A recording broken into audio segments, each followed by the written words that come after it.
Film की कहानी शुरू होती है एक जंगल से, जहाँ पर हम एक घर को देख पाते हैं और उसी घर में हम एक कपल को देखते हैं जिन्हें किसी ने वहाँ पर बांध कर रखा हुआ था। वहाँ पर मौजूद वो लड़की किसी तरह से अपने आप को छुड़ाकर वहाँ से अपने बॉयफ्रेंड के पास जाती है, जिसे भी किसी ने बांध कर रखा हुआ था। उसका बॉयफ्रेंड उसे वहाँ से भागने को कहता है, क्योंकि अगर वो नहीं भागी तो उसे मार दिया जाएगा। इस कारण वो लड़की अपने आप को बचाने के लिए वहाँ से भागने लगती है और भागते भागते वो जंगल में पहुँच जाती है। लेकिन हम देख पाते हैं कि उस लड़की का पीछा एक आदमी भी कर रहा था, जिसके हाथों में एक धारदार हथियार था। अब लड़की भागते हुए एक पहाड़ी के पास आ जाती है, जहाँ से आगे बढ़ने का रास्ता उसे नजर नहीं आता। उसका पीछा कर रहा वो आदमी भी वहाँ पर पहुँच जाता है और वो उस लड़की को मारने के लिए आगे बढ़ता है, लेकिन वो लड़की उस पहाड़ी से छलांग मार देती है, जिससे उसकी वहीं पर मौत हो जाती है और सीन यहीं पर कट हो जाता है। इसके बाद हमें एक और कपल माइक और सैरिल को दिखाया जाता है, जो अपना वीकेंड बनाने के लिए उसी जंगल में आए हुए हैं, जहाँ पर वो लोग रेंजर के पास जाकर उस जंगल की कुछ इन्फॉर्मेशन कलेक्ट करते हैं ताकि वो उस जंगल में अच्छी तरह से घूम सके और उसे एक्सप्लोर कर सके।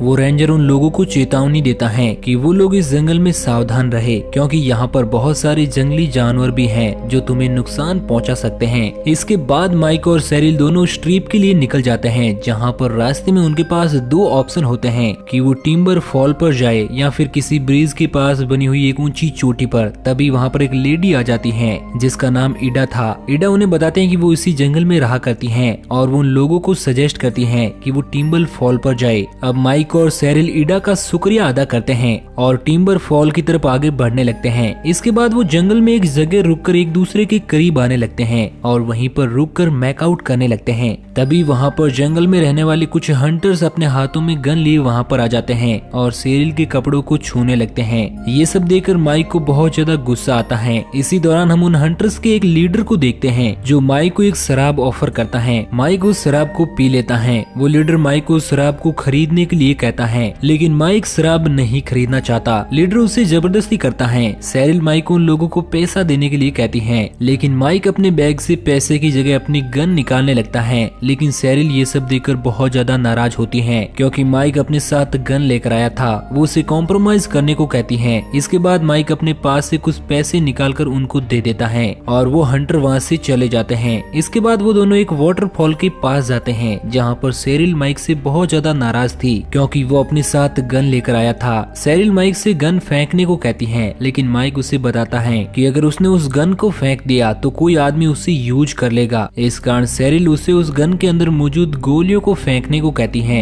माइक गोलियों को वहीं पर फेंक देता है। तभी वहाँ पर क्लाइड नाम का एक रेंजर आता है, जो उन लोगों से पूछने आया था कि आखिर वो लोग टेंट कहाँ पर लगा रहे हैं। इस पर माइक क्लाइड से पूछता है कि आखिर टेंट कहाँ पर लगाना चाहिए, तो वो बताता है कि पास में ही एक लेक है, जहाँ पर वो अपना टेंट आसानी से लगा सकते हैं। उसकी बात मानकर माइक और सैरिल उसी लेक के किनारे अपना टेंट लगाने लगते हैं। अब रात हो जाती है। सैरिल और माइक दोनों मिलकर बातें कर रहे होते हैं। इस दौरान सैरिल माइक को बताती है कि वो उससे बहुत ज्यादा प्यार करती है और उन दोनों को जल्द ही शादी कर लेनी चाहिए, लेकिन माइक ऐसा नहीं करना चाहता था। और हम उसी जंगल में किसी को देखते हैं जो माइक और सैरिल की इस एक्टिविटी पर नजर रख रहा था। इंटीमेट होने के बाद सैरिल माइक को फोर्स करती है और कहती है कि उसे उससे शादी करनी होगी, लेकिन माइक नाराज होकर वहीं पर सो जाता है। अब सुबह होने पर जब माइक सो रहा था तो सैरिल वहाँ से उठकर लेक में जाकर नहाने लगती है। जब सैरिल लेक से वापस नहाकर आती है तो एक अजीब सा आदमी पीछे से आकर उसे पकड़ के ले जाता है। इधर माइक की जब नींद खुलती है तो वो सैरिल को इधर उधर ढूंढने लगता है और उसे नदी में सैरिल का नेकलेस नजर आता है और उसे अब सैरिल की चिंता होने लगी थी। वो जंगल में जाकर सैरिल को ढूंढने लगता है, जहाँ पर उसे वहीं हंटर लोग नजर आते हैं, जिनके पास सैरिल का टॉवल मौजूद था। और माइक को लगता है कि शायद उन लोगों ने ही सैरिल को किडनैप किया है। इस कारण वो उन लोगों में मौजूद एक लड़के के ऊपर पीछे से अटैक कर देता है और उसकी गन छीनकर उससे सैरिल के बारे में पूछता है, लेकिन वो लड़का बताता है कि उसे वो टॉवल जंगलों में कहीं पर पड़ा हुआ मिला था। वो सैरिल के बारे में कुछ भी नहीं जानता। जब माइक का ध्यान उस लड़के की तरफ से हट जाता है तो वो लड़का अपने पास रखे हुए चाकू से माइक पर अटैक करने की कोशिश करता है, लेकिन माइक अपने पास रखी हुई गन से एक बार फिर से उस लड़के पर अटैक करता है, जिससे वो वहीं पर बेहोश होकर गिर जाता है। अब एक बार फिर से माइक अपने हाथों में गन लिए उस जंगल में सैरिल को ढूंढने लगता है, लेकिन इस दौरान उसका एक पैर बियर ट्रैप पर फंस जाता है, जिससे वो बहुत ज्यादा घायल हो जाता है और वो बेहोश होने ही वाला था। लेकिन तभी वहाँ पर ईडा आ जाती है, जो माइक को उसके असली नाम माइकल से पुकारने लगती है। इसके बाद माइक वहीं पर बेहोश हो जाता है। जब उसे होश आता है तो वो अपने आप को ईडा के ही घर में पाता है और ईडा वहीं पर मौजूद होती है जो उसके घाव को मरहम पट्टी कर रही थी।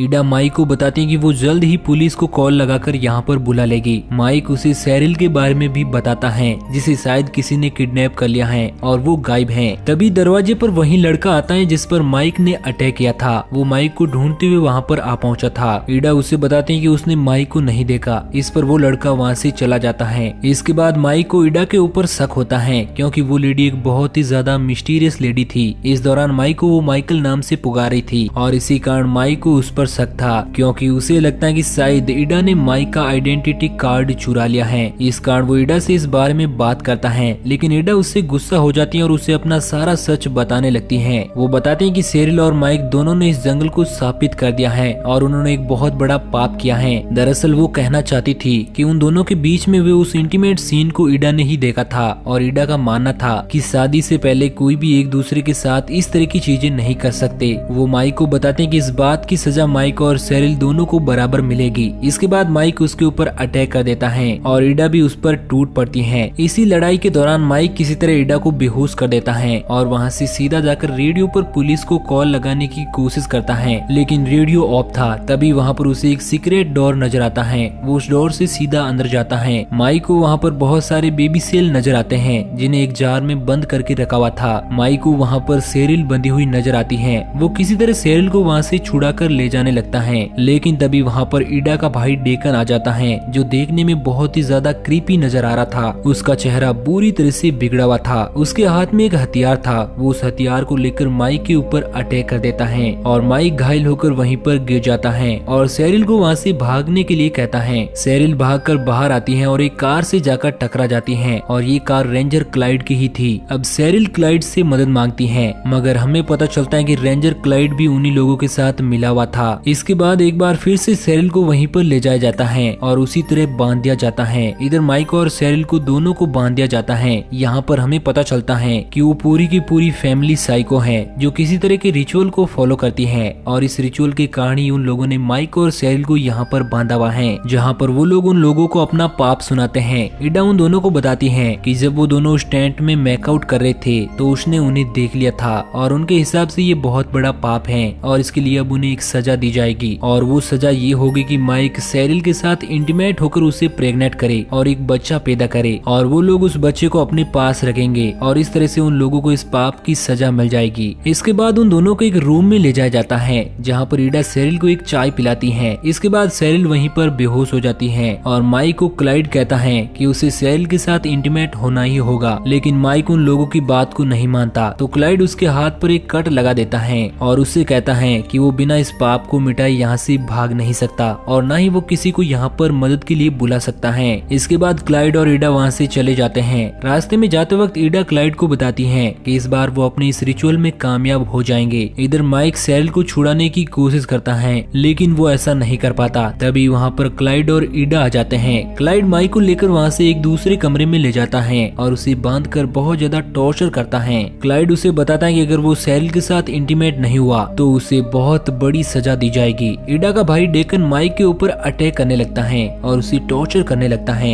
इस टॉर्चर के कारण माइक इंटीमेट होने के लिए मान जाता है। इधर हमें उसी लीडर को दिखाया जाता है जो माइक और सेरिल को ढूंढ रहा था। वो क्लाइड से पूछता है कि आखिर वो दोनों लोग कहाँ पर चले गए। क्लाइड उस लीडर को बताता है कि उन लोगों ने अपनी ट्रिप खत्म कर दी है और वो लोग यहाँ से चले गए लेकिन उस लीडर को क्लाइड पर कहीं ना कहीं शक होता है। उसे लगता है कि शायद क्लाइड उससे कुछ छुपा रहा है। इसके बाद माइक और सेरिल को एक बार फिर से इंटीमेट होने के लिए फोर्स किया जाता है जहाँ पर सेरिल टॉर्चर सहने के बाद माइक को कहती है कि वो उसके साथ इंटीमेट हो जाए नहीं तो वो लोग हमें मार देंगे लेकिन माइक उसकी बात बिल्कुल भी नहीं मानता। इधर रेंजर ऑफिस में माइक और सेरिल के मिसिंग होने की जानकारी भी रेंजर्स को लग जाती है। इस कारण रेंजर ऑफिसर अपने एक जूनियर ऑफिसर को जंगल में जाकर माइक और सेरिल को ढूंढने को कहता है। जब वो जूनियर ऑफिसर जंगल में जाती है तो उसे वहीं हंटर्स मिलते हैं। वो उन हंटर्स को भी उन दोनों की तस्वीर दिखाकर उनके बारे में पूछती है लेकिन वो हंटर्स उस ऑफिसर को कुछ भी नहीं बताते क्योंकि वो हंटर्स भी अभी तक शौक में थे और उन्हें लगता है कि शायद कहीं ना कहीं क्लाइड ने उन लोगों से कुछ ना कुछ तो छुपा रहा है। इसके बाद हमें क्लाइड को दिखाया जाता है जो माइक और सेरिल को अभी तक फोर्स कर रहे होते हैं। ईडा सेरिल को बताती है कि अगर वो उसके साथ इंटीमेट नहीं हुई तो वो उसे खत्म कर देंगे। इस बात पर सेरिल हंसने लगती है और उन लोगों को बताती है कि वो तो 2 महीने पहले से ही प्रेग्नेंट है।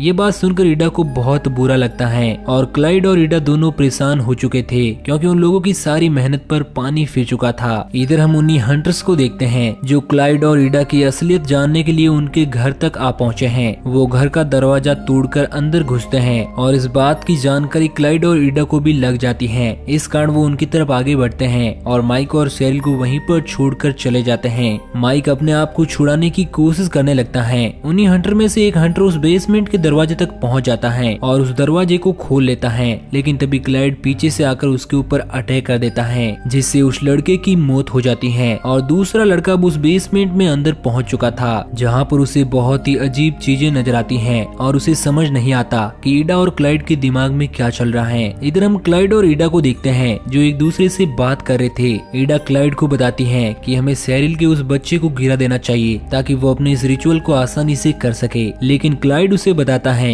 कि अब वो उन दोनों को खत्म कर देंगे और किसी एक दूसरे कपल को इस रिचुअल के लिए इस्तेमाल करेंगे। इसके बाद क्लाइड माइक और सेरिल को खत्म करने के लिए उस बेसमेंट वाले रूम में जाता है जहाँ पर अब माइक आजाद हो चुका था और वो अपने हाथ में रखी हुई गन से क्लाइड के ऊपर अटैक कर देता है जिससे उसकी दर्दनाक मौत हो जाती है। ईडा भी वहाँ पर पहुँच जाती है और क्लाइड की इस हालत को देखकर रोने लगती है। इसके बाद वो माइक के ऊपर अटैक कर देती है और माइक के घाव पर बार बार अटैक करती है जिससे माइक को बहुत दर्द होता है। लेकिन इधर से सेरिल भी अपने आप को किसी तरह से छुड़ा लेती है और वो ईडा के ऊपर अटैक कर देती है जिससे वो वहीं पर घायल होकर गिर जाती है। वो लोग ईडा को उसी बेसमेंट में कैद करके वहाँ से बाहर निकल जाते हैं। अब माइक बहुत ज्यादा घायल था, इस कारण चलने में भी उसे दिक्कत हो रही थी। सेरिल वहाँ से उस घर में जाती है और रेडियो पर पुलिस से कांटेक्ट करती है ताकि वो वहाँ पर आकर उन लोगों की मदद कर सके। लेकिन तभी वहाँ पर डेकन आ जाता है जो सेरिल के ऊपर अटैक कर देता है, लेकिन किसी तरह से सेरिल पास में पड़ी हुई क्रॉस की मदद से डेकन पर अटैक कर देती है जिससे उसका चेहरा बिगड़ जाता है। इसके बाद डेकन वहाँ से भागने लगता है। तब सेरिल अल्कोहल की बोतल में आग लगाकर उसके ऊपर फेंक देती है जिससे डेकन जलने लगता है। अब सेरिल माइक के पास पहुँचती है और उसे गले लगा लेती है। तभी वहाँ पर पीछे से ईडा आ जाती है जो माइक के ऊपर तलवार से अटैक कर देती है और ये सब देखकर सेरिल को बहुत ज्यादा गुस्सा आ जाता है और वो एक हथियार से ईडा का गला काट देती है जिससे उसकी वहीं पर मौत हो जाती है। इसके बाद सेरिल को वहीं पर एक टूटा हुआ फोन नजर आता है और वो उसी फोन से पुलिस वालों को फोन लगाकर बुला लेती है। इसके बाद हमें 1 साल बाद का सीन दिखाया जाता है और हम माइक और सेरिल को देख पाते हैं जो अब बहुत ज्यादा खुश थे